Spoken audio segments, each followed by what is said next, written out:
Currently, right now, what we thought would happen was that after 2008, people would get it. People would say, you know what, I didn't think that, but that was what most economists thought. I knew it wouldn't change, but whatever. They didn't listen to me yet on this one. But what happened was we actually found out that debt in a lot of instances rose. It didn't get better, it rose, it got worse. Because people were living, obviously when the recession hit, people lost their jobs. And when people lost their jobs, you got to eat. So if you don't have any savings, then I'm gonna whip out my credit card to get some groceries. And then when I pay my credit card, I really don't have a job, so then unemployment's not gonna really cover enough. So I'm kind of, so you kind of see how that cycle goes. I really don't have any money.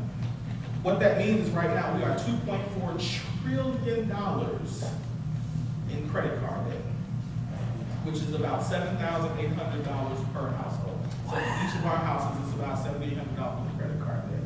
63% of our debt is revolving debt, which is, like I said, was just credit cards. 63 is revolving debt, and the other 67% comes from loans, such as your car loan, student loans, and your mortgage. Actually, right now, those are 2010 numbers. Actually, right now, the numbers are reversed. That now student loan debt has become higher than credit card debt. Reason being, what happened is most of us always thought, and I was told this too, is if you don't have a job, go back to school. Right? If you don't have a job, we'll go back to school until you can get a job. You're not school, so what wound up happening is we owed more money on student loans, and then so that credit card kind of just stopped or went into default, meaning that we just no longer decided to forget it, we ain't paying for it no more, and we don't care. It goes into default, it goes into credit report, collectors start calling, you start looking at the phone saying, who is this? I'm not answering it. Yeah. $51 billion worth of fast food was charged to credit cards in 2006. Yeah. Compared to $33.2 billion the previous year. Again, if I don't have money, I'm going to use my credit card because I have to eat. And it's cheaper to buy 3 things off of the dollar menu at McDonald's than it is to buy some salad or some, something healthy from the grocery store. It's more expensive. So, that's why you have stuff like the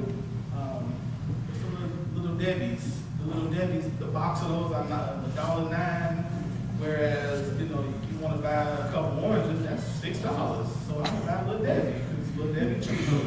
And she tastes better, to be honest. So, he doesn't want an orange juice. He's going to waste the orange anyway. So I'm going to buy him a Little Debbie, right? The average credit card debt per card holder is about $5,100, and it's expected to go to about $6,500.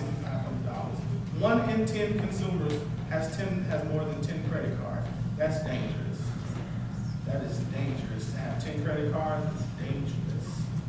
The average consumer carries 4 credit cards, while the average household carries about $6,500 in debt. 1 in 50 households carries more than $20,000 in credit card debt.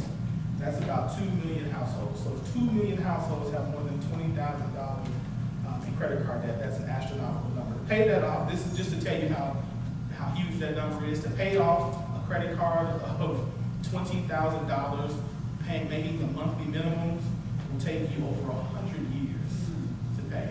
Okay, it's a ridiculous amount of time. Okay, 4.5% of cardholders are more than 60 days late on payments. Roughly between 2 and 2.5 million Americans are going to credit counseling to avoid bankruptcy, and these are all off of Business Insider.com. So that just kind of gives you an idea of how important it is to stay